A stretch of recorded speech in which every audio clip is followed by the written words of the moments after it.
Voilà, je crois que la partie introductive est prête. J'ouvre directement le premier point fort de cette soirée avec la thématique de l'habitat et plus particulièrement de l'habitat renanais de demain. Pour introduire ce thème, eh bien, nous allons entendre un petit exposé d'une vingtaine de minutes par Laurent Gudetti, qui est architecte, cofondateur et directeur associé du bureau Tribu Architecture à Lausanne, qui a participé déjà à la première rencontre du développement durable le 6 octobre et qui sera avec nous pendant ces 3 soirées. Il a été aussi mandaté par la commune pour l'animation du Forum des Corbettes qui a eu lieu au mois d'octobre à Renan, comme préparation à la révision du plan d'affectation communale. Et puis, il ouvre cette soirée pour nous dresser cet état des lieux et des enjeux énergétiques et climatiques sur l'habitat à Renan. Laurent Gudetti, je vous laisse la parole. Bonjour à toutes et tous. Alors, je vais tout de suite aborder la question de l'habitat renanais de demain, l'habitat de demain au sens plus large encore. C'est une question très vaste, donc j'ai voulu extrêmement réduire, puisque j'ai 20 minutes de présentation, pour essayer de synthétiser les choses au mieux. La première des questions, c'est qu'il y a un certain nombre d'enjeux concernant l'habitat d'aujourd'hui et qui a un impact sur son développement durable et sur sa pérennité. C'est des questions avant tout de tuyaux. Aujourd'hui, l'habitat est extrêmement connecté et donc énergivore. Donc, si on fait un peu le tour de toute la connexion de l'habitat, on se rend compte qu'on vit dans un monde extrêmement technophile et que l'habitat n'y échappe pas. Et que donc, l'habitat est dépendant de l'ensemble de ces réseaux. Ça peut aller du Wi-Fi, de la domotique, mais ça peut être beaucoup plus simple que ça, comme le raccord aux eaux usées, le raccord à l'eau potable, le raccord à l'eau chaude. Tout ça, ça nécessite de l'énergie et beaucoup de tuyaux dans l'habitat. Et puis, une autre particularité, c'est la surface, la consommation de mètres carrés, notre rapport à la surface des logements. On se rend compte que cette surface, elle a énormément évolué. La surface par personne a énormément évolué au cours du XXe siècle. En 1929, on consommait en moyenne 16 mètres carrés par personne, pardon. Et puis, en 2020, on est à peu près à 46 mètres carrés par personne en moyenne. C'est lié à plein de phénomènes. D'abord, on est de plus en plus riche en moyenne. Donc, ça a un impact, effectivement, sur notre capacité à consommer du mètre carré. Et puis, en plus de ça, on vit plus longtemps, donc plus vieux, donc plus seul statistiquement. Et puis, on divorce beaucoup plus qu'en 1929, ce qui fait que globalement, en gros, les appartements sont moins habités. Les petits logements nécessitent par personne plus de mètres carrés. On le voit d'ailleurs dans le graphique de droite, la répartition de l'occupation des logements. Les familles avec des enfants représentent finalement un tiers de la consommation, enfin de l'occupation des locaux, des logements aujourd'hui. Un des gros enjeux, et le premier qui vient à l'esprit quand on parle de l'habitat, c'est celui de son coût et donc de son accessibilité économique. Et on se rend compte qu'il y a des phénomènes de pénurie qui existent en Suisse de façon chronique, qui créent une spéculation foncière importante pour augmenter la rentabilité, qui font augmenter les coûts du logement et qui donc diminuent la capacité d'accéder à ces mètres carrés. Mais globalement, comme je le disais avant, les gens sont globalement plus riches en moyenne, eh bien, effectivement, ça a permis de se payer des mètres carrés. Mais par contre, les surfaces de logement sont soumises aux lois du marché et donc les prix, la pénurie crée une pression sur les coûts et fait que selon la conjoncture, il est parfois assez difficile de se loger, en particulier quand on veut se loger dans des logements neufs. Et puis, il y a des modèles qui permettent de sortir des logements du marché, par exemple le LUP, le logement d'utilité publique, par exemple sur le modèle coopératif, qui permet de réduire statistiquement le prix du logement. Par contre, les logements LUP, par exemple dans le canton de Vaud, où se trouve Renan, doivent se situer aux alentours, pour rentrer dans cette catégorie-là, de 245 francs par mètre carré par an, ce qui veut dire pour un 100 mètres carrés, 2042 francs par mois, donc sont les charges, ce qui veut dire que c'est une charge qui est relativement importante quand on a des bas salaires. Et comme j'y reviendrai tout à l'heure, à Renan, on n'est pas à Zoug, il y a une vraie question qui se pose sur la réduction des mètres carrés pour pouvoir habiter de façon décente. Deuxième enjeu important, l'énergie. Donc, comme je l'ai dit tout à l'heure, des tuyaux et des mètres carrés. Là, on parlera des tuyaux. L'énergie dans le bâtiment, c'est un vrai enjeu important, mais le bâtiment ou cette énergie, elle est utile pour trois choses différentes et qui sont assez difficilement comparables. La première chose, c'est qu'il faut se doucher et avoir de l'eau chaude, et ça nécessite de l'énergie qui n'est pas la même que celle du chauffage, pour chauffer votre logement en hiver, donc pendant la période de chauffage uniquement, qui n'est pas la même que l'électricité dont vous avez besoin pour vous éclairer, pour cuisiner, pour vos appareils numériques, dont ceux que vous utilisez là, maintenant, à l'instant, dans votre cuisine. La question majeure à comprendre dans ces questions d'énergie, c'est que quand on voit, c'est ce qu'on voit dans la première colonne de ce graphique, on voit que quand on construisait en 1950, la part de l'énergie pour le chauffage était particulièrement importante, pas loin de 80%, et puis petit à petit, on a commencé à isoler les bâtiments. En 2000, cette part représentait, j'arrive pas vraiment à lire, mais 55% de l'énergie du bâtiment. Et puis, quand on construit une maison Minergie aujourd'hui, on n'est plus qu'à 40% de l'énergie de votre appartement. Ce qui veut dire qu'en fait, assez facilement, on arrive à réduire l'énergie du chauffage, mais assez difficilement l'énergie de l'eau chaude sanitaire, parce que ça dépend du nombre de douches que l'on prend, et de l'électricité, parce que effectivement, les habitats se déconnectent relativement peu. Mais il y a un vrai levier avec le chauffage, et puis plus on isole, et moins on a besoin de chauffer, et donc on économise facilement de l'énergie, parce que, comme c'est indiqué entre guillemets, l'énergie la plus renouvelable est encore celle que l'on ne consomme pas. On se rend compte que l'enjeu, il est extrêmement important sur le chauffage, parce que si on voit dans le parc immobilier suisse, mais c'est valable à l'échelle du canton de Vaud, l'énergie qui est dépensée pour des immeubles qui ont été construits avant 1920, puis entre 1920 et 1946, qu'indiquent ces différentes colonnes, on se rend compte que l'énergie est très très importante dans ces années, et puis qu'elle tend à diminuer ces dernières années, on va dire 20 à 30 années. Donc il y a un vrai enjeu aujourd'hui à assainir l'ensemble du parc immobilier qui existe, et pas forcément à vouloir faire toujours mieux pour les bâtiments neufs qui sont aujourd'hui extrêmement bien isolés. C'est ce qu'on voit, je vais tenter ici, c'est ce qu'on voit ici, là, en graphique. En assainissant, c'est finalement l'ensemble, j'essaye ici, voilà, l'ensemble de toutes ces colonnes-là dont on arrive à réduire les dépenses. Et nous avons fait une petite étude dans notre bureau, c'est 75% du parc immobilier qui est aujourd'hui pas isolé.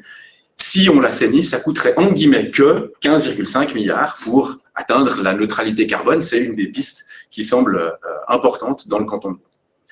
Alors, ces 15,5 milliards dans le canton de Vaud, c'est-à-dire à dépenser, c'est à peu près 500 millions par année jusqu'en 2050, eh bien, ça veut dire quoi en termes de bilan énergétique? Je ne vais pas rentrer trop dans le détail de ces tableaux-là, mais en gros, j'ai fait le bilan de ce passage d'une colonne avec beaucoup de dépenses de chauffage au logement de demain assaini. En fait, la réduction sur l'ensemble de l'habitat, elle est en guillemets que de 47%.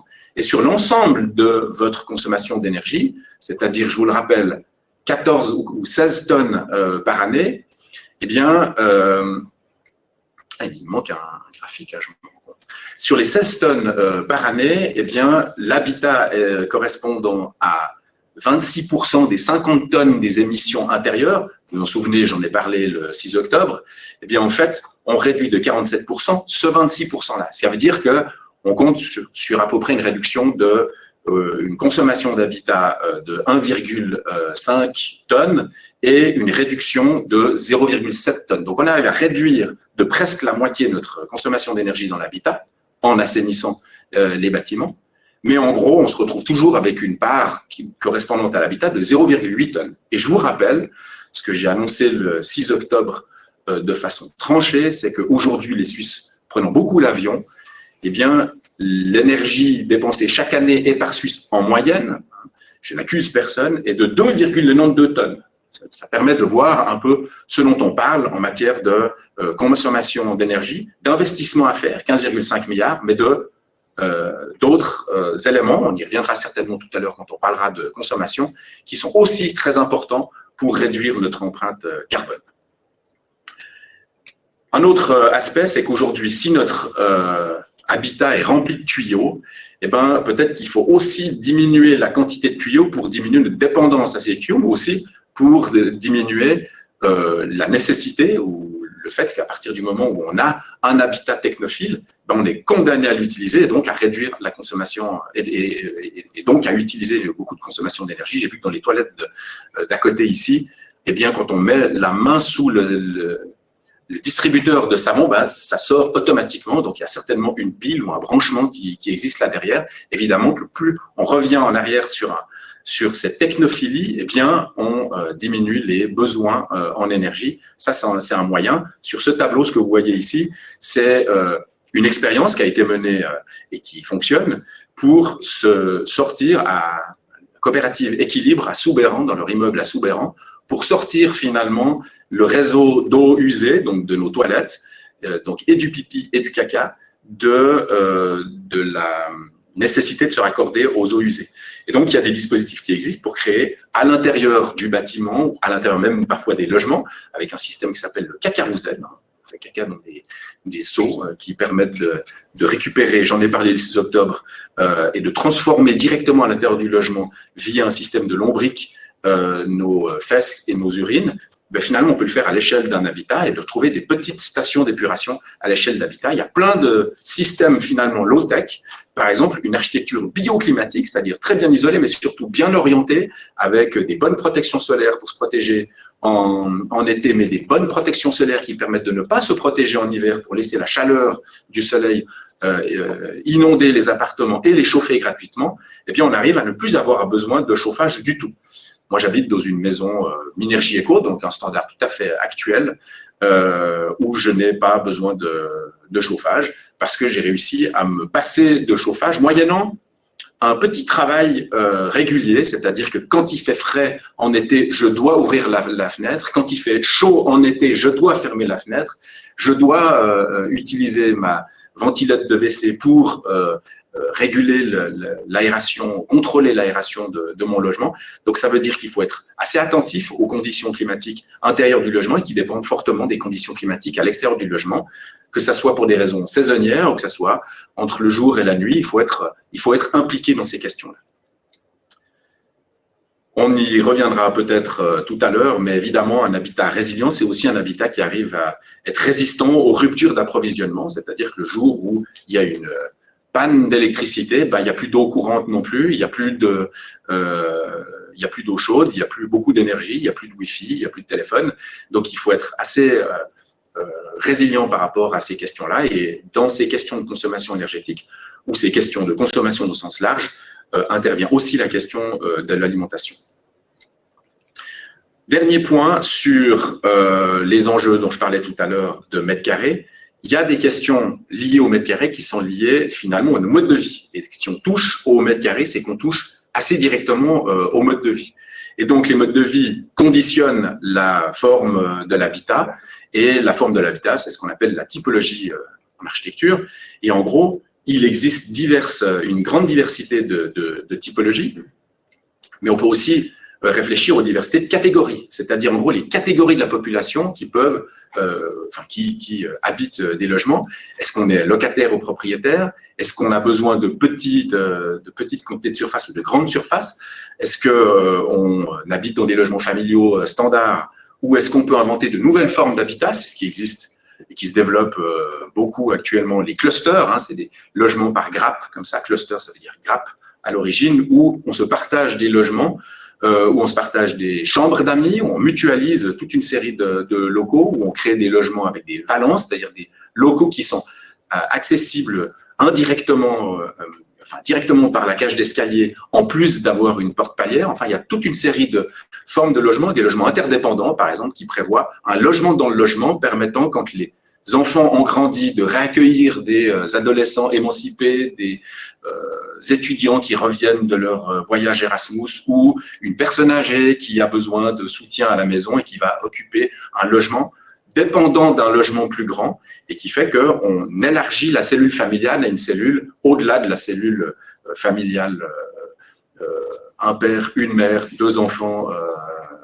et puis c'est tout, mais qui élargissent aussi les possibilités de famille et qui font coller finalement ces typologies au développement de familles qui existent en fait, et qui se développent aujourd'hui.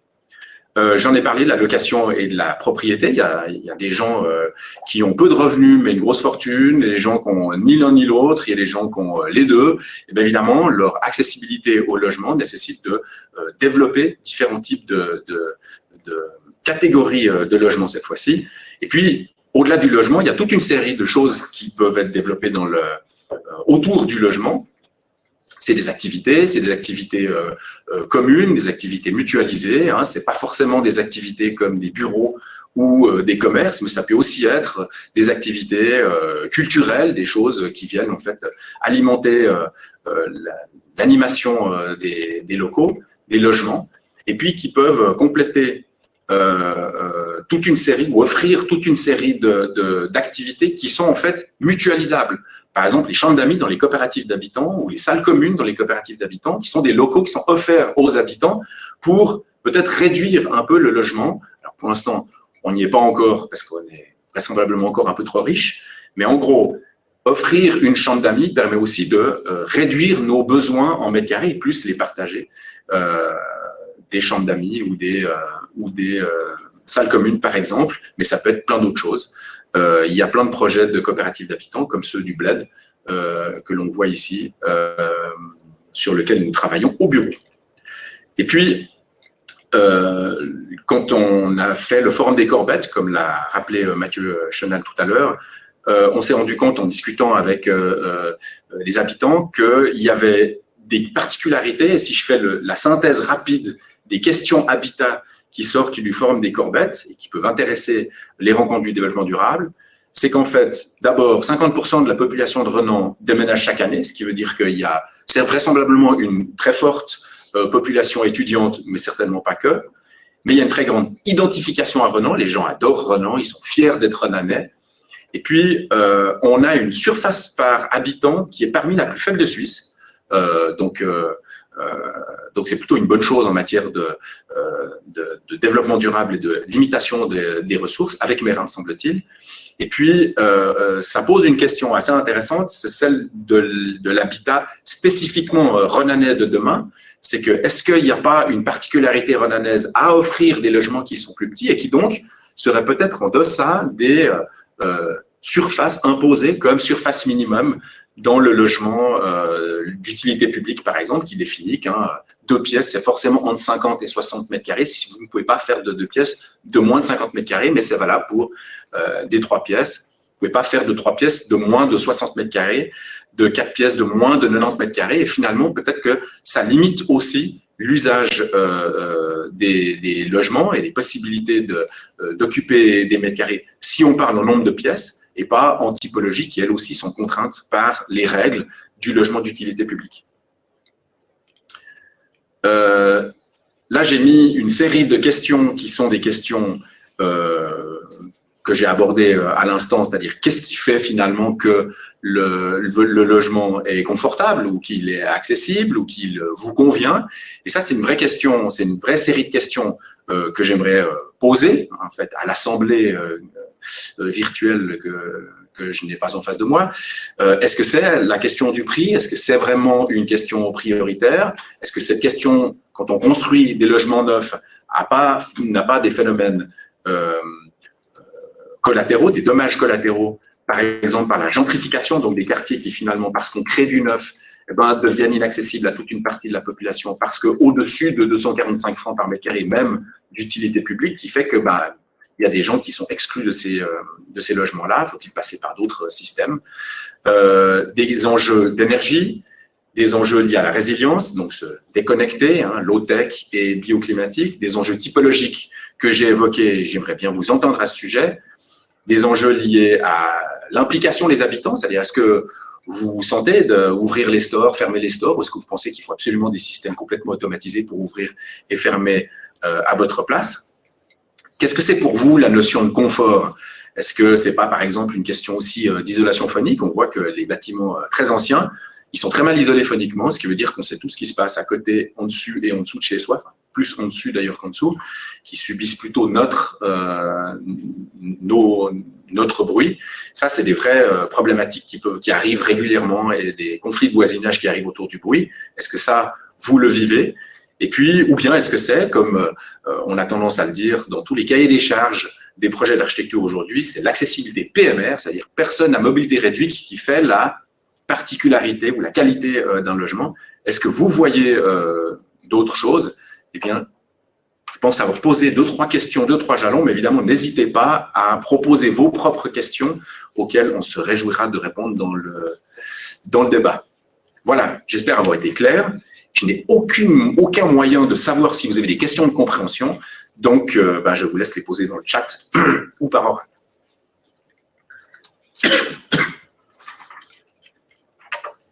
Merci Laurent. Merci pour cette introduction. Très riche, très dense et très stimulante. Plein de sujets peuvent être abordés ici. Nous allons aussi ouvrir le débat avec des sondages qui vont vous être proposés aussi sur différentes questions par rapport à ça. Mais Laurent Guinetti vous a déjà mis l'eau à la bouche, j'espère, et nous allons essayer de consacrer la demi-heure qui vient à ces questions-là d'habitat, à ces solutions possibles, à la manière dont les habitants de Renan et la commune pourraient aussi accélérer ces choses. Et puis, comme je vous l'avais dit en introduction, non seulement Laurent Guinetti, mais aussi tous les autres intervenants de la soirée et les municipaux présents peuvent évidemment réagir, compléter vos questions et en poser d'autres. Alors, vous voyez apparaître dans les sondages, là, alors, la première question, c'était, pour que je puisse la voir, c'était… Ah oui, êtes-vous… Ah oui, la première, c'est celle d'en bas. Oui, êtes-vous votre ménage, propriétaire ou locataire de votre logement? Donc, on voit une grande majorité de locataires. Est-ce que c'est, disons, représentatif de la typologie à Renan? Je ne sais pas si quelqu'un peut me répondre par rapport à ça. On a presque 60% de locataires. Il y en a plus, hein, je pense. Ouais, 75%, dit-on. Donc, on a peut-être une surreprésentation de propriétaires ce soir, mais c'est pas problématique en soi. Et puis, l'autre question qu'il y avait, c'était: êtes-vous satisfait de la qualité de votre logement? Alors, la plupart des gens semblent être satisfaits. Donc, c'est peut-être pas pour ça que la moitié des gens de Renan déménagent chaque année, ou bien alors c'est que les gens qui déménagent ne sont pas parmi nous. Mais voilà, si ici nous avons une majorité de gens qui sont satisfaits, ben peut-être qu'on peut se mettre à réfléchir sur la manière d'améliorer la performance énergétique. Et là, on voit dans la question suivante comment échauffer votre habitation avec une majorité de logements qui sont chauffés au mazout et au gaz. Est-ce que c'est là aussi, encore une fois, représentatif de la situation à Renan? J'imagine que c'est le cas. Mais on a quand même quelques petits pourcentages de pompes à chaleur, quand même, et de bois, de chauffage à distance. Donc là, il y a tout un éventail, un échantillon qui est à retravailler. moi, j'avais peut-être une première question à Laurent Guidetti par rapport à son intervention. Vous avez mentionné ce montant impressionnant de 15 milliards pour rénover le bâti. Ça, c'est des calculs qui sont, en guillemets, faciles à faire, mais quelles sont les possibilités aujourd'hui d'aller dans cette direction? Parce qu'on sait que depuis des années, on se bat contre le mur du 1% de rénovation annuelle, taux de rénovation énergétique, et puis qu'on a énormément de peine à passer ce mur-là. Comment faire pour que ces investissements se décident et se réalisent, notamment à Arnhem?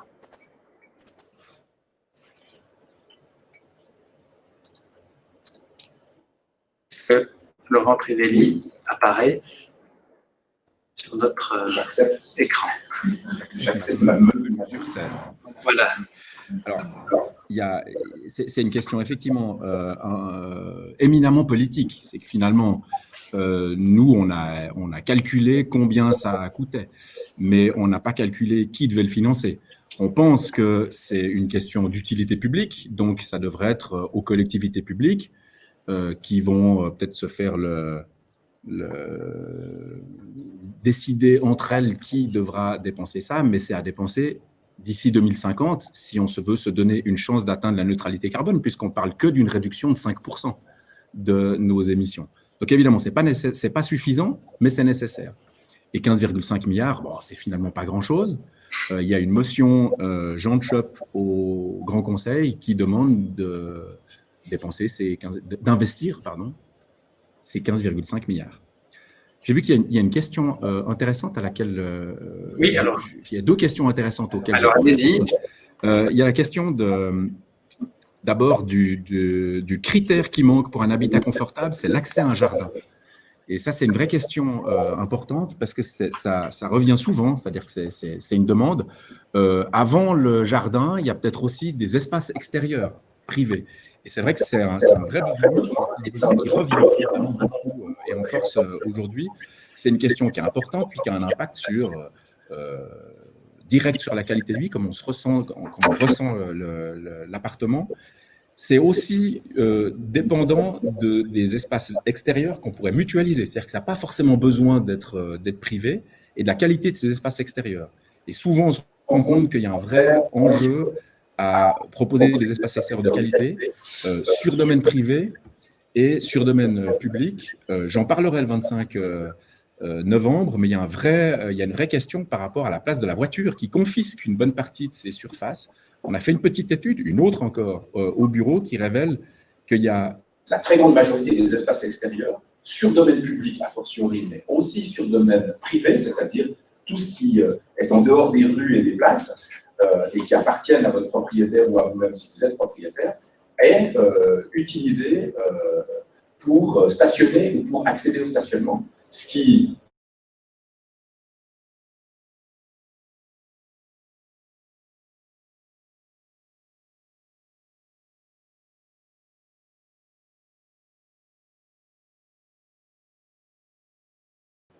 Des petits logements, oui, le nombre de logements par immeuble qui influence le sentiment d'appartenance ou pas.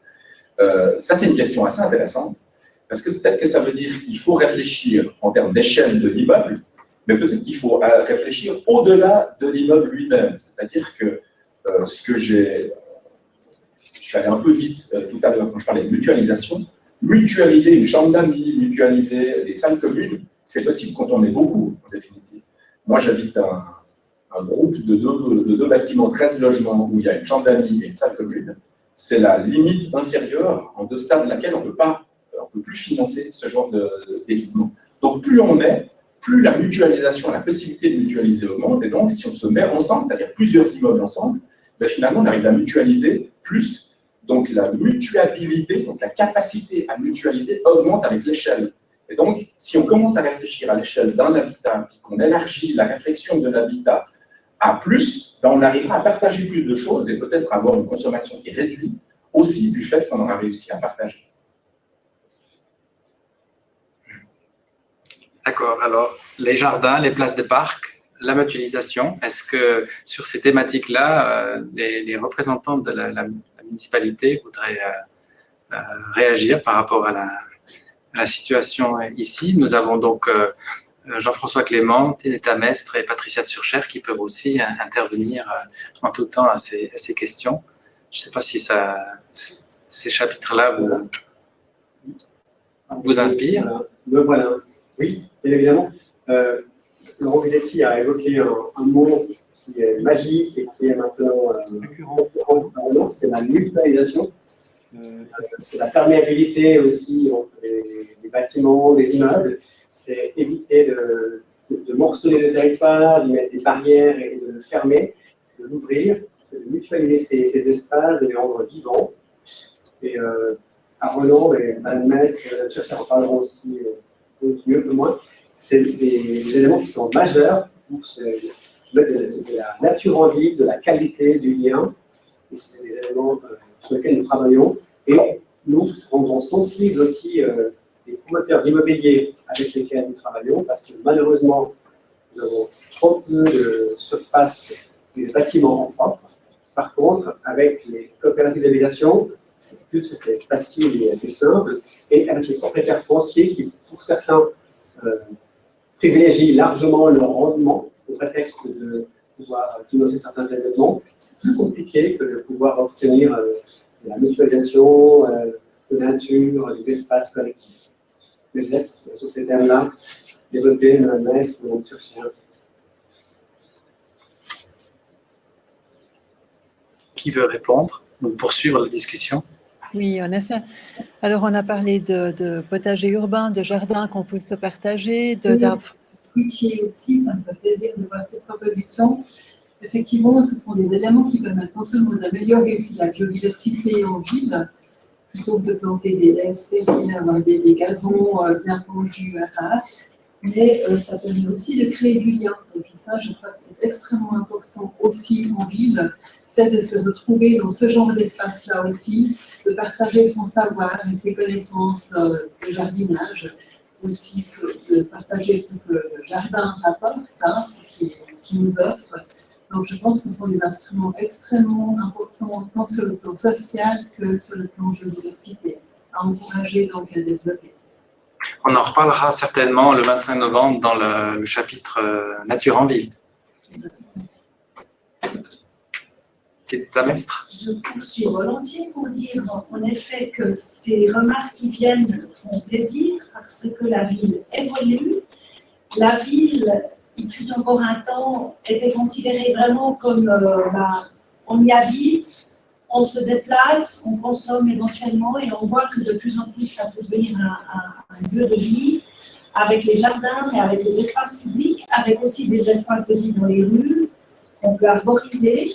Et tous ces espaces où on se sent bien à l'extérieur font qu'on habite aussi volontiers dans sa ville. En tout cas, il y a beaucoup à faire et nous écoutons volontiers ce qui se dit parce que dans la révision de notre plan d'affectation communale, le PACOM, on pourra avoir des réflexions sur les espaces libres à l'extérieur, dans les jardins d'une part, mais éventuellement aussi dans la ville en entier pour pouvoir répondre à ses besoins et à ses attentes. Donc, toutes propositions sont bienvenues. Laurent Guidetti, vous voulez dire il y a un débat intéressant sur le fait qu'aujourd'hui, les propriétaires n'ont aucun intérêt à assainir et donc à financer eux-mêmes les 15,5 milliards dont je parlais tout à l'heure, ce qui serait effectivement la moindre des choses, vu que c'est leurs immeubles qui sont des passoires énergétiques et qui prennent de la valeur en recevant ces milliards pour loger toujours au même prix et augmenter finalement la valeur sans réduire le loyer. C'est donc une question très juste, très sensible, ce qui fait que la motion CHOP au Grand Conseil, pendante au Grand Conseil, traite cette question-là en disant mais finalement, si l'État estime que c'est sa responsabilité que d'investir pour permettre d'atteindre la neutralité carbone que l'État s'est engagé à respecter en définitive, eh bien, il faut absolument que ce cadeau aux propriétaires soit compensé. Et cette compensation, c'est-à-dire que les loyers doivent être régulés, contrôlés au sens de la L3PL, c'est-à-dire la loi sur la préservation et la promotion du parc locatif, qui permet de s'assurer que l'État ne va pas non seulement financer pour participer à réduire son empreinte carbone, mais en plus de ça, permettre à des propriétaires d'en abuser, d'en profiter. Donc effectivement, c'est une façon aussi de rendre les logements abordables, en tout cas rentrer dans le cadre de la L3PL. Par rapport à ces investissements, j'ai entendu parler, on entend de plus en plus parler de contrats de performance énergétique et de contracting, où des investisseurs, alors ce serait plutôt des entreprises techniques, peuvent proposer des rénovations et se faire rembourser sur les économies réalisées. Est-ce que ces modèles-là sont selon vous des modèles prometteurs pour accélérer le taux de rénovation et disons, limiter les implications financières des propriétaires ou des locataires? Bon, le problème des modèles qui existent aujourd'hui, c'est qu'ils fonctionnent tous sur le système de l'incitation. C'est-à-dire qu'on pense qu'on va réussir à inciter, on va soutenir en finançant des pourcents, des allègements fiscaux. Alors, le problème, c'est que ça laisse toujours aux propriétaires seuls l'initiative d'assumer ces rénovations et donc de ne pas avoir potentiellement à respecter le calendrier de la neutralité carbone promise en 2050. Donc, il y a une vraie question aujourd'hui liée à cette urgence, c'est qu'il faut changer les modalités et ces outils parce qu'il faut qu'ils soient vraiment attractifs. Quand on parle de 15,5 milliards, c'est aussi 15,5 milliards de travaux donnés aux entreprises locales pour atteindre ces performances. Donc, c'est beaucoup de travaux qu'il faut avoir la capacité de faire. Si c'est 15,5 milliards en une année ou sur 30 ans, eh ben, ce n'est pas du tout le même impact sur la capacité à réaliser ces travaux-là. Puis ce qu'il faut savoir, c'est qu'on parle de 15,5 milliards, je n'ai pas encore dit de quoi il s'agissait. C'est l'isolation, l'assainissement, ce n'est pas que l'isolation des bâtiments. Il y a plein de dommages collatéraux, là encore, sur le logement, en particulier si vous isolez un immeuble très bien, vous l'étanchez. Donc, la façon d'aérer ensuite change, la façon de l'habiter change. Il faut parfois remettre une ventilation contrôlée, en tout cas, trouver des systèmes pour non seulement isoler, mais aussi ventiler. Si on isole l'enveloppe, on isole aussi, il faut aussi changer en général les fenêtres, il faut que tous les raccords soient parfaitement faits. S'il y a un raccord entre un élément de construction et un autre qui ne fonctionne pas, c'est-à-dire que si vous faites que la toiture, par exemple, et pas la façade, vous vous retrouvez avec des endroits où, parce que vous êtes trop bien isolé à certains endroits, les fuites passeront à d'autres endroits, ça créera des problèmes de condensation de votre immeuble qui ne sont pas bons pour la santé, parce que ça crée des champignons, etc. Donc, il faut isoler, mais il ne faut pas que isoler, il faut vraiment avoir une vision globale, une compréhension globale de la chose. Ça nécessite des études, ça nécessite de l'argent, c'est pour ça qu'il faut le faire tout de suite, parce que les 15,5 milliards, ce serait bien qu'ils soient dépensés dès 2020. C'est ça. Alors, ça répond en partie, mais pas complètement à une des questions des spectateurs qui disent que faire d'abord? Est-ce qu'il faut se concentrer sur l'isolation ou aussi produire des énergies renouvelables? Alors, vous avez dit, il n'y a pas que l'isolation à prendre en cause, mais est-ce qu'on peut aussi en profiter au moment des rénovations pour accroître la production des énergies renouvelables? On peut en profiter, mais il faut être très attentif. C'est que quand on chauffe un bâtiment isolé, on a besoin de très très peu de chauffage et d'une température en général à assez basse température. Alors que quand on se douche, on a besoin de monter à 60, parfois 70 pour des problèmes. Il faut monter régulièrement à 70 degrés, ce qui veut dire que la source de l'énergie n'est pas forcément la meilleure si on doit beaucoup chauffer à forte température des radiateurs parce qu'il y a de fortes déperditions que si on a un bâtiment qui est effectivement très bien isolé. Donc, c'est assez important d'avoir une vision globale du problème.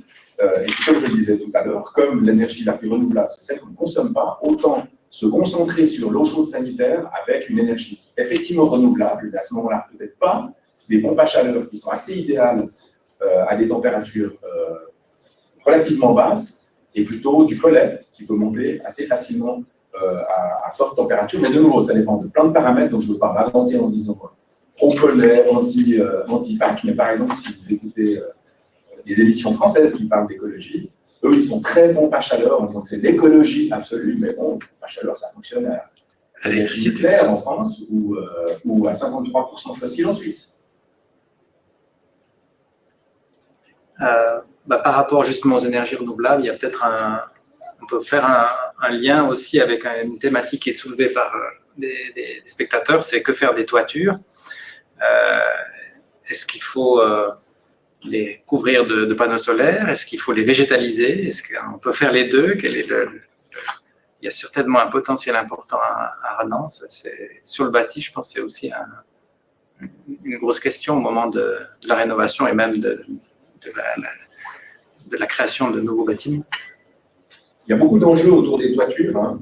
Il y a des enjeux de production d'énergie, mais là encore, entre les panneaux solaires thermiques et les panneaux solaires photovoltaïques, pour l'instant, on axe tout sur le photovoltaïque parce qu'on se dit qu'on va pouvoir alimenter nos voitures électriques avec, mais il n'y a pas que ça. Et les panneaux solaires thermiques ont des très bons rendements qui permettent d'augmenter, d'être très efficaces, surtout pour produire de l'eau chaude sanitaire. Donc c'est vraiment une très bonne source. Donc moi, je suis pour plutôt diversifier ces apports et pas forcément avoir une seule vision des choses. Puis il y a d'autres enjeux sur les toitures, c'est leur végétalisation pour améliorer le climat urbain. On a eu au Forum des Corbettes une représentante d'une association dont je ne me souviens plus du nom, mais très très intéressante association qui milite pour végétaliser les toitures massivement. Ben, ça y participe de façon non négligeable. Quand on regarde la température d'une toiture végétalisée par rapport à une toiture, et surtout très végétalisée, une grosse quantité de terre et d'eau à l'intérieur, par rapport à une toiture faite en gravier par exemple, des températures assez importantes qui participent au réchauffement du climat urbain en été. Sur ces questions de toiture et d'énergie renouvelable, est-ce que les municipaux veulent compléter ou rebondir avant qu'on passe à d'autres sujets peut-être?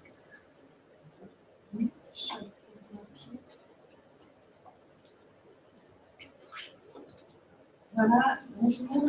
Oui, alors clairement, dans le choix de faire évoluer le climat à Renan notamment, mais ailleurs aussi, mais à Renan en particulier, la végétalisation des toitures nous paraît particulièrement adéquate parce que ce que le bâtiment prend finalement au niveau du sol, eh ben, il le rend au niveau de sa toiture. Ça nous paraît intéressant. Et la mixité, que ce soit des apports énergétiques, mais aussi justement cette verdure, nous paraît pertinente. Par contre, je ne crois pas qu'on ait beaucoup d'expérience dans la production au niveau des toitures. Est-ce que la production de légumes et de fruits sur les toits se passe bien? Le soleil est peut-être trop fort, je ne sais pas, mais ça serait un test. Oui, donc de faire des potagers urbains en hauteur, ça existe en tout cas dans certaines mégapoles. Mais j'aurais voulu peut-être aborder un autre point important qui a été soulevé par les auditeurs, c'est quelle marge de manœuvre pour un locataire, puisque ça reste quand même la grande majorité des habitants de la ville de Renan. Et là, je pense qu'il y a quand même un point à développer de manière importante. On a parlé de rénovation, on a parlé d'énergie renouvelable, on a parlé de mixité, de mutualisation, mais voilà, la marge de manœuvre du locataire sur ces problématiques-là, quelle était? La marge de manœuvre du locataire, effectivement, elle n'est pas du tout la même que celle du propriétaire, mais s'il se considère non pas comme locataire, mais comme habitant, il a des vrais leviers. Des leviers parce qu'il est consommateur, acteur, et non pas consommateur uniquement. Donc ça renvoie peut-être à des questions qui vont être discutées tout à l'heure. Et le logement n'échappe pas à cette règle-là. Plutôt que d'acheter un chauffage complémentaire électrique pour l'hiver ou un climatiseur portatif pour l'été, il y a des moyens, en fait, d'agir sur notre climat qui sont assez puissants, définitivement, et qui permettent assez facilement, en étant assez rigoureux, de bien gérer le climat à l'intérieur de chez soi. Il y a plein de questions liées aux déchets, aux flux et tout dans notre consommation de logement, où le locataire, comme le propriétaire, finalement, peut tout à fait influencer sa manière d'habiter et son impact, non seulement sur le logement, mais sur la société. Évidemment qu'il y a d'autres leviers, mais qui sont plus des leviers ça revient. C'est la magie de l'habitat ultra connecté. C'est le couvre-feu. C'est comme ça, on a de la lumière qui apparaît. Il y a un autre enjeu. Je me rapproche de mon écran. Il y a un autre enjeu quand même, c'est celui de pouvoir agir en tant que citoyen. On peut se regrouper, qu'on soit locataire ou propriétaire, en association d'habitants, demander des choses de son propriétaire, enfin, et agir sur les espaces extérieurs. Quand je vois le nombre d'espaces que j'appelle akakachien autour de chez soi, quand je vois le nombre d'expériences extraordinaires qui nous ont été présentées au Forum des Corbettes, je me dis, il y a moyen d'agir sur ces espaces pour transformer les espaces résiduels en potager urbain et d'agir finalement là-dessus pour transformer la ville, son quotidien à soi. Hein, on le fait pour soi, mais on le fait aussi finalement pour la société en définitive. Et les expériences citoyennes sont prometteuses, à mon avis, dans ce sens. Il y a tellement de questions dans le chat qu'on n'arrive plus à les noter tous. Alors, si vous en repérez une particulièrement importante, n'hésitez pas à la faire ressortir dans le débat. C'est sûr que la thématique est très vaste et on n'arrivera certainement pas à tout traiter.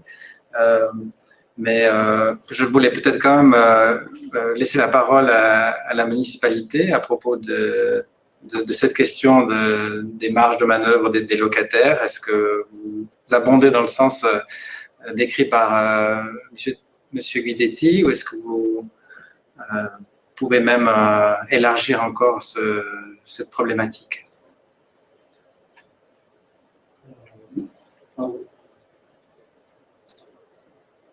Oui, effectivement. Pardon. Je ne parle pas assez fort. Voilà. Oui, par rapport aux locataires, eh bien, pour une commune, un territoire qui comprend beaucoup de locataires, il y a des partenaires. Ce sont les sociétés coopératives d'habitation qui entrent volontiers en matière. Je rappelle juste que les locataires peuvent aussi avoir des démarches incitatives, des sociétés dans lesquelles elles participent année après année aux assemblées consultives. Il y a aussi, bien évidemment, encore et toujours la capacité des citoyennes et des citoyens d'interpeller la municipalité, les communales. Il y a aussi les démarches qui sont celles qui consistent à renouer les démarches citoyennes. J'ai une idée, faire des propositions au travers de ce levier-là. Et puis, il y a aussi les soirées comme aujourd'hui, les rencontres comme aujourd'hui, où peuvent émerger un certain nombre de personnes, de collectifs qui se créent, même sur une temporalité réduite, pour défendre une proposition, défendre un projet. On est preneur de toute idée qui peut venir d'un groupe de citoyennes, citoyens, plus ou moins étendu. Je pense aussi que la temporalité est optimale. On est aussi relais contre les privés, plus ou moins importants, des propriétaires fonciers viennent nous voir avec des projets. On peut aussi, bien évidemment, maintenant relayer ces informations. On peut être aussi un acteur, un relais, une forte proposition en tentant aller dans ce sens-là. C'est ce que nous faisons aussi à travers les soirées de celle-ci. Mais se rappeler que, comme citoyens, on a des vraies possibilités dans la démocratie actuelle pour agir et pour insuffler des forces. Madame Mestre? Oui, volontiers pour dire que c'est vrai qu'en termes de rénovation de bâtiments, je crois que le locataire n'a pas beaucoup de pouvoir, si ce n'est de convaincre et de s'associer avec ses collègues. Par contre, la ville, prenant conscience que Renan est surtout habité par les locataires, a orienté son fonds du développement durable qui propose des incitations pour participer aux économies, que ce soit pour des appareils moins énergivores ou pour changer son mode de mobilité, ce qui est vraiment à disposition du citoyen lambda qui n'est pas forcément propriétaire. Donc, il y a d'autres sources d'économie d'énergie, un peu moins dans l'habitat, si ce n'est pour ces appareils quotidiens, mais il y a d'autres sources d'énergie possibles. D'économie d'énergie possible.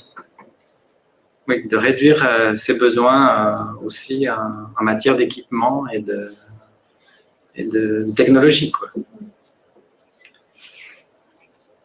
Par exemple, il y a un besoin simple que l'on peut réduire, c'est si vous réduisez la température intérieure de votre logement de 1 degré, c'est 6% d'énergie de chauffage en moins, en moyenne. Donc, si vous passez de 22 à 21, c'est moins 6%, de 21 à 20 degrés, c'est 6%, etc. Donc, vous avez vraiment là un levier important, au-delà du fait que c'est meilleur pour la santé de vivre à 19 degrés dans le salon et 16 dans les chambres. Donc, ça pose la question vraiment de est-ce qu'on est capable de diminuer nos besoins, de réduire la croissance des services énergétiques, de remettre en question la notion de confort, et puis d'y apporter des réponses toutes simples parfois, un gilet, une paire de chaussettes. Il y a une question qui revient là, sur laquelle j'aimerais bien me prononcer parce qu'elle a été posée plus haut sur la question de est-ce que c'est possible de tout faire quand on rénove? Non, c'est pas possible de tout faire. Et effectivement, c'est pas parce qu'aujourd'hui, pour le neuf, on impose des standards encore plus élevés que ceux de la loi que ça a du sens. Parce que finalement, on amplifie des inégalités importantes entre le standard, le parc immobilier réalisé dans les années 1950 et puis ceux qui bénéficient de logements où il n'y a pas besoin de chauffage.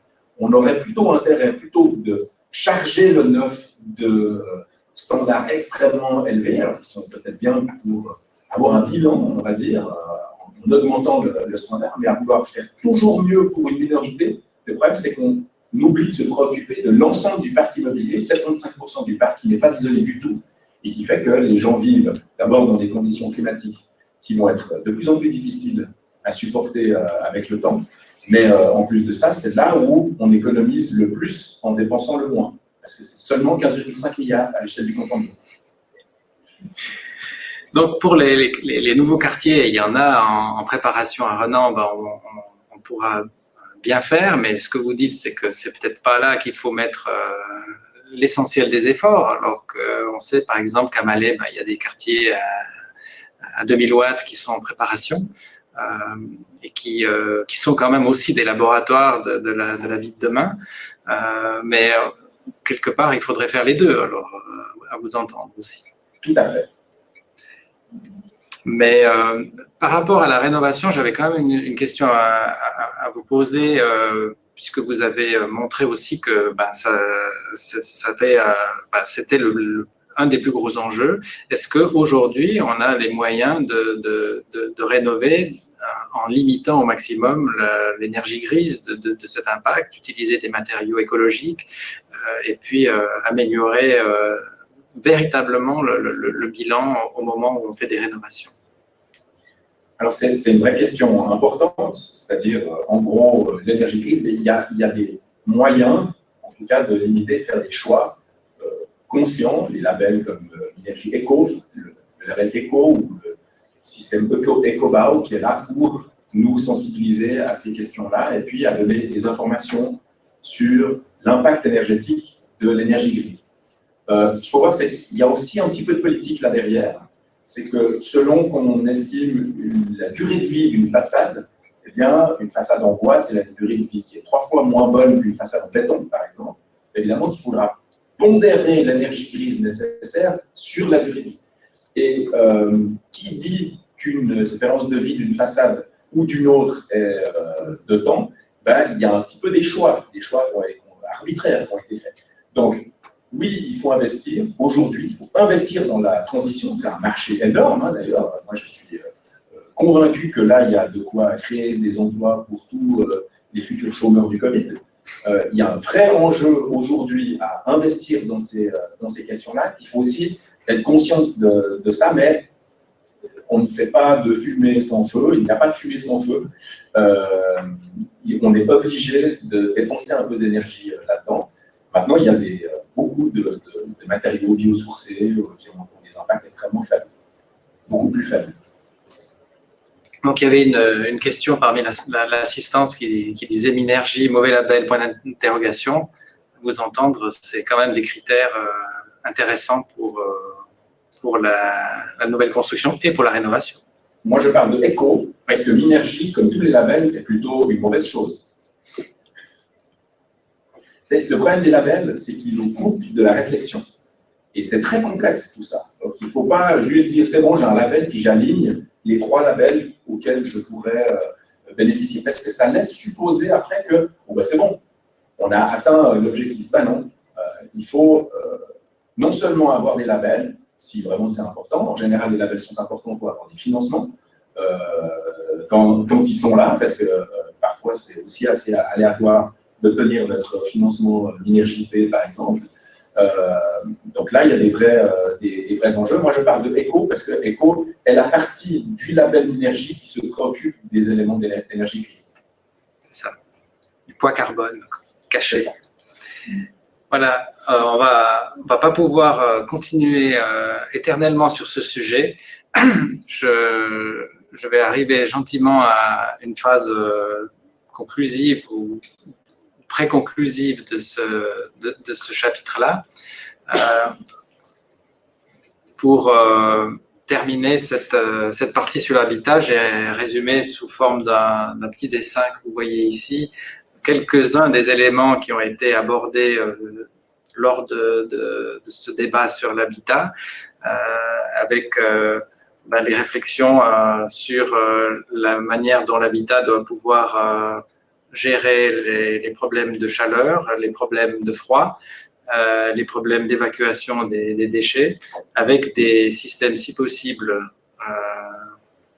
techniquement faciles et peu chers. Voilà, avec ces questions-là, eh bien, on vous pose en même temps une question dans le sondage qu'on vous invite à répondre, qui nous aidera aussi à faire des priorités sur les actions que la commune peut mettre en œuvre et développer sur cette thématique de l'habitat. Donc, vous le voyez s'afficher. Parmi les propositions ci-dessous, cochez les 3 actions qui vous semblent les plus importantes pour limiter l'impact environnemental de l'habitat. Ça peut être augmenter les subventions pour la rénovation des bâtiments privés, augmenter les subventions pour le passage à des systèmes de chauffage renouvelable, augmenter les subventions pour les panneaux solaires, bien informer et sensibiliser davantage sur les énergies renouvelables. Quelques-unes de ces initiatives qui peuvent être déployées encore davantage par la commune. Vos réponses nous seront précieuses pour élaborer les documents à venir et le plan climat. Donc voilà, je crois, dans ce premier point fort sur l'habitat, un certain nombre de choses que l'on pouvait dire. Est-ce que la municipalité aimerait encore faire un mot, ou bien est-ce qu'on s'en tient là pour le moment?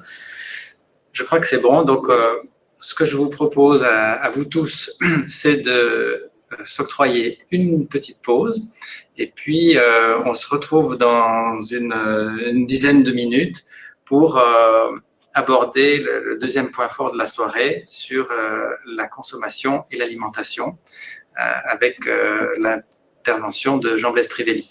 Donc merci déjà pour votre attention, et puis j'espère que vous serez tous là dans quelques minutes pour la suite des débats. À tout de suite. Merci.